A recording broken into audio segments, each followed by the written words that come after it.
நம்ம லவ் பண்ண ஆரம்பிச்சதுல இருந்து நீ டிபிக்கல் கேர்ள் ஃப்ரெண்ட் மாதிரி நடந்துக்கிற. ஏன் நானும் சொல்லாமே என் பழைய தங்க மாதிரி நீ இல்லைன்னு. முன்னாடிலாம் நான் பேசாம நீ எல்லாம் புரிஞ்சுப்ப, என்ன அவ்வளோ நல்லா அண்டர்ஸ்டாண்ட் பண்ணுவ. இப்போ நானும் சொல்லலாம்ல பழைய மணி நேரம் இல்லைன்னு. இந்த சண்டை வரும்போதெல்லாம் ஏன்டா லவ் பண்றோம்னு தோணிருக்கு.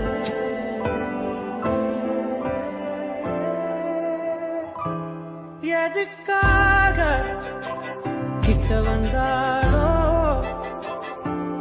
எதை தேடி விட்டு போனாளோ. அப்ப நம்ம லவ் பண்ண ஆரம்பிச்சதுல இருந்தே நீ